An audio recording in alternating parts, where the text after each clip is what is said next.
Welcome, Game of Thrones fans. Today we're diving into the power dynamics of Westeros by exploring how the great houses played their game to win or lose the Iron Throne. Each house had its own unique strengths and strategies, from the Lannisters' gold to the Starks' honor. Let's break down the tactics and traits that define these powerful families, starting with the wealthiest of them all, House Lannister. The Lannisters' wealth was unmatched, with gold flowing from the mines beneath Casterly Rock. This financial power allowed them to fund wars, bribe officials, and maintain a powerful army, making them indispensable to the crown and a dominant force in Westeros. But their wealth was more than just gold. It was the backbone of their influence. The rock itself was more than just a fortress. It was a symbol of the Lannisters' unassailable power. The seemingly endless gold mines beneath the castle fueled not only their luxurious lifestyle, but also their military might.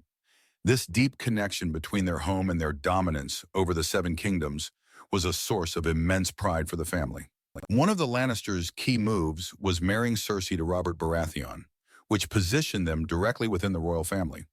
This marriage gave them a foothold in King's Landing, ultimately allowing them to manipulate the throne through their children, who were secretly the product of incest between Cersei and her brother Jaime. Tywin Lannister masterminded this marriage, understanding that by joining with the Baratheons, the Lannisters would be inseparable from the crown.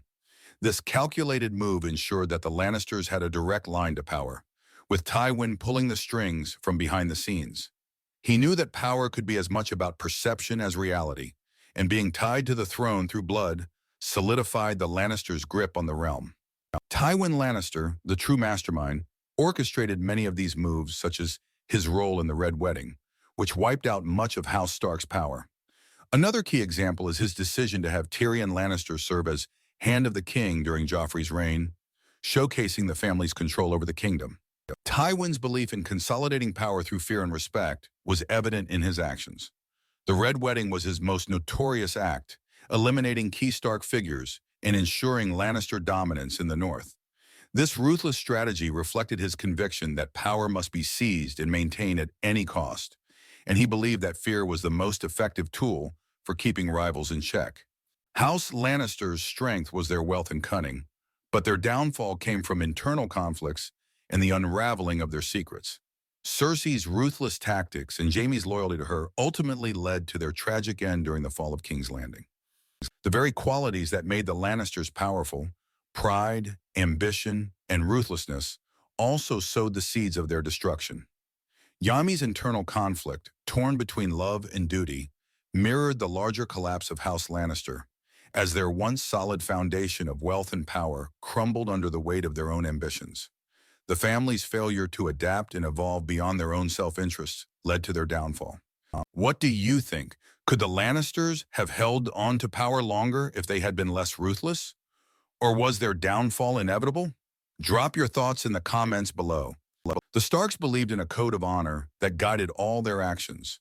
This earned them respect and loyalty from their bannermen, but it also made them vulnerable in the treacherous game of politics in King's Landing. These values were deeply ingrained in the Stark children from childhood. Ned Stark instilled in them the importance of always doing what is right, even when it is difficult. Robb Stark, for instance, was guided by honor during the War of the Five Kings, but this same honor led to his downfall when he broke his vow to the Freys out of love, resulting in the Red Wedding. The Starks' adherence to honor in a world filled with deceit often made them appear naive to those more accustomed to the brutal realities of Westerosi politics. Take Ned Stark, for instance. His refusal to play the game and his unwavering sense of justice led to his execution, which in turn sparked the War of the Five Kings. Then there's Robb Stark, whose commitment to honor and love led him to break a marriage pact with House Frey, an act that directly led to the Red Wedding. After the Starks' downfall, Winterfell fell into the hands of the Boltons, whose rule was marked by fear rather than honor. This shift highlighted the stark contrast between the two houses. The Boltons' ruthless leadership demonstrated the vulnerability of the Starks' honor-bound leadership, as their trust and loyalty were exploited by those who did not share the same values. The consequences of this betrayal were felt throughout the North, where the values of House Stark had long been revered. Their greatest strength was the loyalty they inspired in others. However, their adherence to honor in a world of deceit became their greatest weakness. The Starks were often too trusting, which led to their initial downfall. While honor kept the North united under Stark rule for centuries, it also blinded them to the treachery of others. This ultimately led to their downfall, as their trust was exploited by those who did not share the same values. The very principles that made the Starks strong in the eyes of their allies became their greatest weakness in the face of enemies who played by different rules. Do you think the Starks could have maintained their power if they had been more pragmatic? Or was their fate sealed by the very nature of their values? Let me know your thoughts. Robert's strength and charisma were key in rallying support for his rebellion against the Mad King Aerys II.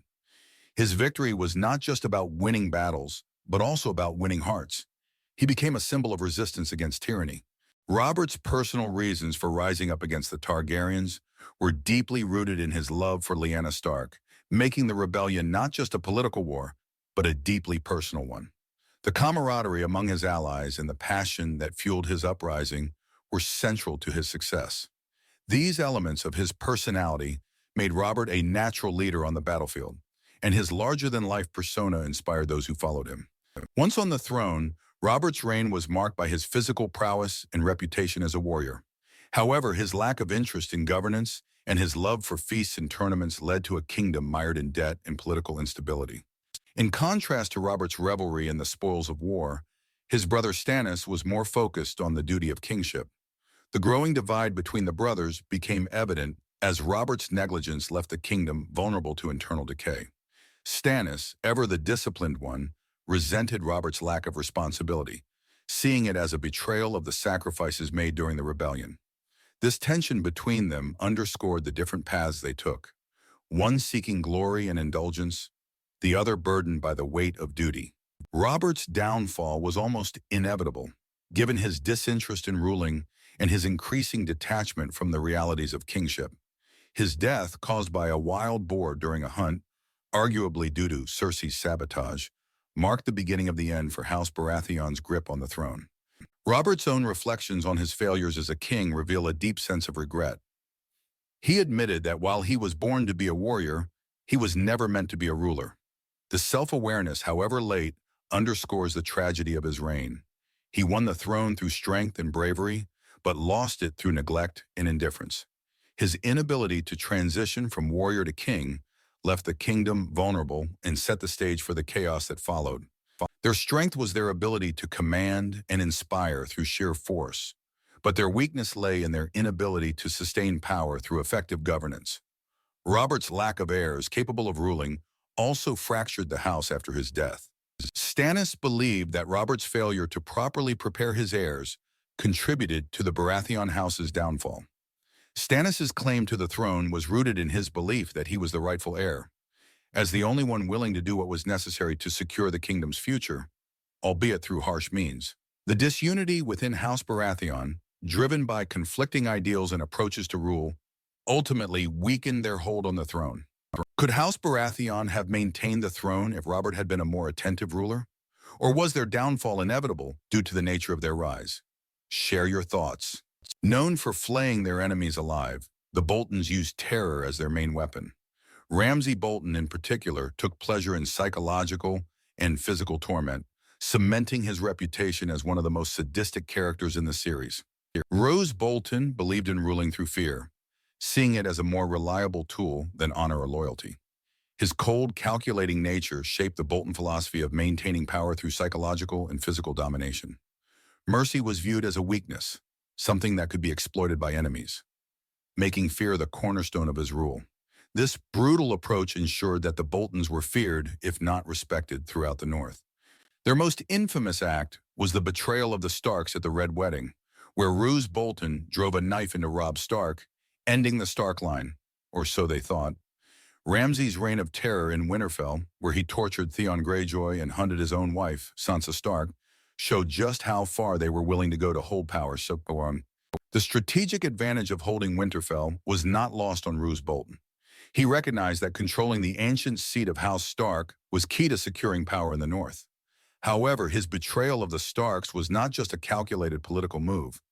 It was a gamble that required the Boltons to maintain their rule through sheer brutality, the hatred. This betrayal inspired among the Northerners made the Boltons' position precarious, despite their temporary success. The Boltons' strength was their unpredictability and willingness to do whatever it took to secure power. However, their reliance on fear made them hated by their subjects, and ultimately, it was this hatred that led to their downfall, as the North rallied behind Jon Snow to retake Winterfell. While fear can control people, it cannot earn their loyalty. The Boltons' rule was built on the unstable foundation of terror rather than trust or respect. Despite their temporary control, they were never truly secure, as their subjects despised them. This lack of genuine support among the Northern Lords was the Boltons' ultimate weakness, and it was only a matter of time before their rule was challenged by someone who could inspire true loyalty. Was there ever a path where House Bolton could have maintained their grip on the North, or were they doomed by their own brutal methods? Let me know what you think. Perched high in the mountains of the moon, the area was nearly impossible to siege, which allowed the Arryns to maintain their power without having to engage in many of the wars that ravaged other houses. This isolation kept them safe, but also somewhat removed from the politics of the realm. The Vale's isolation was both a blessing and a curse. By staying removed from the conflicts that engulfed Westeros, the Arryns were able to preserve their strength and resources. However, this isolation also led to a certain detachment from the realities of the broader political landscape. While they were safe in their mountain stronghold, they were also disconnected from the power struggles that shaped the rest of the Seven Kingdoms, which made it difficult for them to wield influence beyond their borders. Despite their isolation, House Arryn held significant influence due to their strategic position in the Vale and their role as protectors of the realm's eastern borders. They also played a crucial role in the early events of the series, particularly through Lysa Arryn's actions, which indirectly set off the chain of events leading to the War of the Five Kings. However, their influence was not always wielded by the Arryns themselves. Through manipulation and cunning, others were able to exploit the Vale's power for their own ends. The involvement of the Knights of the Vale in key battles, such as the Battle of the Bastards, demonstrated that while the Arryns themselves might have been removed from many conflicts, their military might could still shift the balance of power when guided by effective, if not always honorable, leadership. The Arryns' decision to stay neutral during many conflicts allowed them to preserve their strength, but it also left them vulnerable to internal strife, as seen with Lysa Arryn's unstable rule. Her eventual death left the Vale in the hands of Littlefinger, who used the Vale's power to further his own ambitions. Political turmoil plagued the Vale during Lysa's rule, marked by paranoia and an obsession with protecting her son Robin. This made the Vale a volatile place, ripe for manipulation by more cunning players. The internal instability prevented the Arryns from exerting their full influence on the events of Westeros, even though they possessed one of the most formidable armies in the Seven Kingdoms. The Vale's potential was only realized when its power was harnessed by those who understood how to navigate the complex web of Westerosi politics. Their strength was their defensible position and the loyalty of their vassals, but their weakness was their isolation, which left them out of touch with the shifting power dynamics of Westeros. This ultimately allowed others, like Littlefinger, to manipulate them. The Vale's isolation made it an easy target for manipulation. Those who could bridge the gap between the Vale and the rest of Westeros, such as Littlefinger, were able to exploit its strengths, such as its military power, while also taking advantage of its weaknesses, particularly its naivety, in the face of the broader political landscape. The Arryns' detachment from the ongoing power struggles made them vulnerable to those with the ambition and cunning to use their resources for their own gain. Could House Arryn have played a more active role in the conflicts of Westeros and come out stronger? Or was their strategy of isolation the right choice? Share your theories in the comments. Thanks for joining me on this journey through the power struggles of the great houses in Game of Thrones. Each house had its own unique strategy, whether it was the Lannisters' wealth, the Starks' honor, the Baratheon's strength, the Boltons' ruthlessness, or the Arryns' isolation. But in the deadly Game of Thrones, no strategy was foolproof. As we've seen, power in Westeros is a fleeting thing, often undone by the very traits that first established it. Even the mightiest houses can fall if they become too focused on their own strengths and neglect the dangers posed by their weaknesses. Sometimes the most powerful weapon in the Game of Thrones isn't an army, but a cunning mind that knows how to exploit the weaknesses of others. The downfall of these great houses reminds us that in Westeros, as in life, Balance is key, and the inability to adapt can be fatal. Who do you think played the game best? And could any of these houses have changed their fate if they'd played their cards differently? Drop your thoughts below, and don't forget to like, share, and subscribe for more deep dives into the world of Westeros. See you next time.